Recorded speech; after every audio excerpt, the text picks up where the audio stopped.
Dalam keyakinan Kristen, Yesus Kristus dipahami sebagai Tuhan yang menjadi manusia, sebuah misteri yang mendalam dan penuh makna.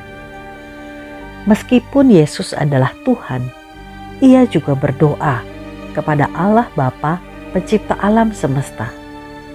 Hal ini mungkin tampak membingungkan, tetapi dalam kerangka teologi Kristen, terutama melalui lensa Trinitas, hal ini dapat dipahami sebagai bagian dari rencana ilahi yang agung. Trinitas, sebuah konsep yang mengungkapkan satu Allah dalam 3 pribadi. Bapa, Anak yang adalah Yesus Kristus, dan Roh Kudus menjadi kunci untuk memahami hubungan ini. Ketika pribadi ini setara dan bersama-sama membentuk satu kesatuan yang sempurna. Yesus sebagai anak adalah salah satu pribadi dalam Trinitas. Namun, ketika Ia datang ke dunia dalam wujud manusia, Ia mengambil sifat manusia sepenuhnya kecuali dosa. Dalam inkarnasinya, Yesus hidup sebagai manusia yang sejati, mengalami segala keterbatasan manusiawi, rasa lapar, haus, lelah, dan bahkan kebutuhan untuk berdoa. Doa-doa Yesus kepada Bapa, seperti yang tercatat dalam Alkitab, bukanlah tanda bahwa Ia kurang dari Bapa dalam hal keilahian.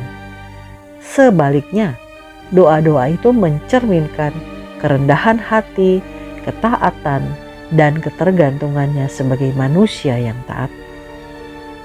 Ketika Yesus berdoa di Taman Getsemani, "Ya Bapa-Ku, jikalau sekiranya mungkin, biarlah cawan ini lalu daripadaku, tetapi janganlah seperti yang ku kehendaki, melainkan seperti yang Engkau kehendaki." Hal ini menunjukkan penyerahan diri sepenuhnya kepada kehendak Bapa. Doa ini bukan hanya ungkapan kepasrahan, tetapi juga penggenapan misinya sebagai juru selamat dunia. Hubungan Yesus dengan Bapa adalah hubungan yang intim dan penuh kasih.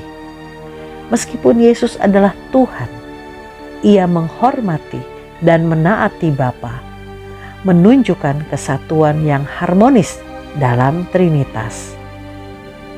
Doa Yesus kepada Bapa mengajarkan kita tentang pentingnya kerendahan hati, ketaatan, dan hubungan yang erat dengan Allah.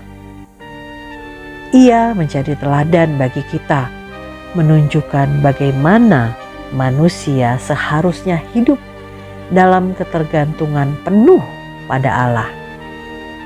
Jadi, ketika Yesus berdoa kepada Bapa, hal itu tidak mengurangi keilahiannya. Sebaliknya, itu justru mengungkapkan kedalaman kasih dan kesatuan dalam Trinitas. Yesus sebagai Tuhan yang menjadi manusia mengajarkan kita bahwa doa adalah sarana untuk menyelaraskan kehendak kita dengan kehendak Allah. Dalam doa, kita menemukan kekuatan, penghiburan, dan petunjuk untuk menjalani hidup yang berkenan kepadanya. Inilah keindahan dan misteri iman Kristen. Yesus Tuhan yang menjadi manusia berdoa kepada Bapa bukan karena Ia kurang dari Bapa, tetapi karena dalam kemanusiaannya Ia hidup sebagai teladan sempurna bagi kita semua. Melalui doa, Yesus mengajarkan kita untuk merendahkan diri, menaati kehendak Allah, dan selalu mencari persekutuan yang erat dengan Sang Pencipta. Amin.